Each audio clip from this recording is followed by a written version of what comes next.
Hello students, now we are going to continue with the fourth part of the same lesson, that is the lesson number 5 of civics, the Indian judiciary. The last lecture, the some part it was incomplete, so I am continuing with the same point. Okay, so the court judgment, this is the point we are taking now. So at times the certain sections of the society feel that court judgments do not take into consideration the interest of certain people means what? A certain community, or we can say a group of a people. Okay, so here they are what they are saying, that the certain sections of the society feel that the court judgments do not take into consideration in the interest of a certain section. Okay, they are not thinking about the interest of the that particular group. For example, what the critics of the Narmada Valley development project, so what they are feeling that in the name of the development, its planning is unjust, means the injustice is happening with them. They are thinking, as it will displace the large number of people. So what they are saying, they are claiming that if the project will continue, then there will be a displacement of a large number of people, and that is in the Gujarat, Maharashtra and Madhya Pradesh. And in Andhra, thousands of acres of forest and agricultural land. So in that project, the thousands of acres of land of forest and the acres of land of agricultural land will get submerged with that project. So that is what they are claiming. So at times over a period, court's view of a situation also undergoes changes. For instance, in Olga Telis versus Bombay Municipal Corporation, this is the case in 1985. Court held that right to livelihood is a part of right to life conferred by Article 21 of our Constitution. So as per the Article 21, there is what? A right to livelihood.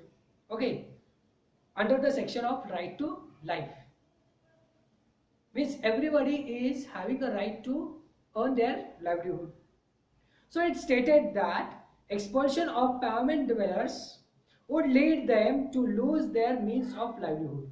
So as per this, if we are the expulsion of that pavement dwellers means what? Whoever are the sellers on the footpath. If they are expelled from that areas, then that will lead them to lose their means of livelihood, means their earning source they will lose. So and eventually deprive them of life.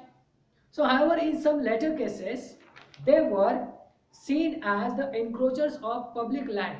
So in some other cases, these pavement dwellers, means the footpath sellers, they are considered as the encroachers of the public land, means they are illegally they are acquiring the land of public places.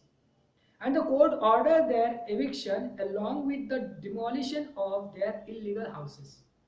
So here the court passed the judgment that they should vacate from that areas. So another issue that adds to a common person's distress is the issue of long years court taken in dispensing justice. This is also very important, because whatever the legal procedure it is there, which is there in the court, it takes a much more longer time. The phrase justice delayed is justice denied is what? If there is a delay in the justice, this means what? There is injustice. So it is frequently used to describe this extended time that courts take to grant justice. So in order to grant the inexpensive and the speedy justice, a system of lok adalats was set up in India. So for this purpose, to reduce this time, the lok adalats are set up in India. Now what the lok adalats, that we are going to see. Lok adalats are the people's court. Okay, lok adalats means what? Nothing but only the people's courts. Are inexpensive, means the expenses are less there, as well as resolve the disputes in a single hearing, means also it is saving the time also. They have proved to be valuable not only for the underprivileged, means the neglected part of that society, but have also lightened the burden of the courts, means it also reduce the burden of the courts. As a result, there has been a decline in number of pending cases. So now many cases are getting the results quickly. A retired judge generally chairs the Lok Adalat. So who is there at the highest, or as a judge, the retired judge plays that role, while a lawyers and the social workers assist him or her. The lawyers and the social workers are also helping to the retired judge. The disputing parties themselves put forward their case. Whoever are the disputing parties, they only explain about their case, the nature of their case, that are resolved through mutual understanding. So they resolve this problem with their mutual understanding only. There is no option of plea against the decision of Lok Adalat. So whenever the judgment it is passed in the Lok Adalat, so there is no any kind of option for the appeal in the another court. So this is what the lesson we have completed about the Indian judiciary system. Thank you.